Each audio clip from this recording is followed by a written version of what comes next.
வணக்கம் மக்களே. இந்த தடவை நாங்கள் டீம் அவுட்டிங்காக பெங்களூருக்கு பக்கத்தில் இருக்கிற காட்கல் ரெசார்ட் கனகபுராவுக்கு தான் வந்திருக்கிறோம். இது ஒரு வில்லேஜுக்குள்ளாடி போகிற மாதிரி இருக்குது. நைட்டுக்கு இங்கே டென்ட் ஸ்டே செட் பண்ணிகிட்ருக்குறாங்க. இங்கே கேலரி மாதிரி நிறைய ஸ்பேஸ் இருக்குது. நாங்கள் வந்த நாள் பார்த்து ஒரு 300 பேருக்கு மேலே டே அவுட்டிங் வந்திருந்தாங்க. ஃபுல்லாகவே ஸ்விம்மிங் ஃபூலில் இருந்தாங்க. ஸ்விம்மிங் ஃபூல் மட்டும் இல்லை, ரெசார்ட் ஃபுல்லாகவே ஸ்ப்ரெட் ஆகி ஃபுல்லாகவே இருந்தாங்க. நாங்கள் இங்கே தான் ரூம் புக் பண்ணியிருக்கிறோம். ரூம்ஸ் எல்லாமே நீட்டாக நல்ல ஸ்பேஷியஸாக இருக்குது. ஃபுட்டு பொறுத்த வரைக்கும் வெரைட்டி கொஞ்சம் ஓகேவாக தான் இருக்குது. டேஸ்ட்டுமே ஓகேவாக தான் இருக்குது. ஸ்விம்மிங் பூல் நல்லா நீட்டாக இருக்குது. ஆனால் நாங்கள் யாருமே ஈவினிங் வந்து ஸ்விம்மிங் பூல் யூஸ் பண்ணல.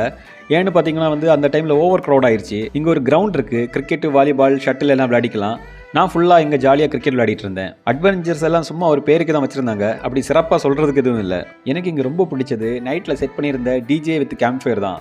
எல்லா லாங்குவேஜ் சாங்ஸுமே சூப்பராக மிக்சிங் பண்ணி செம்மையாக ப்ளே பண்ணாங்க. செம்ம ஜாலியாக என்ஜாய் பண்ணாங்க. நிறைய ஃபேமிலிஸ் வந்திருந்தாங்க, அவங்களுமே என்ஜாய் பண்ணாங்க. நாங்களுமே சூப்பராக என்ஜாய் பண்ணோம்.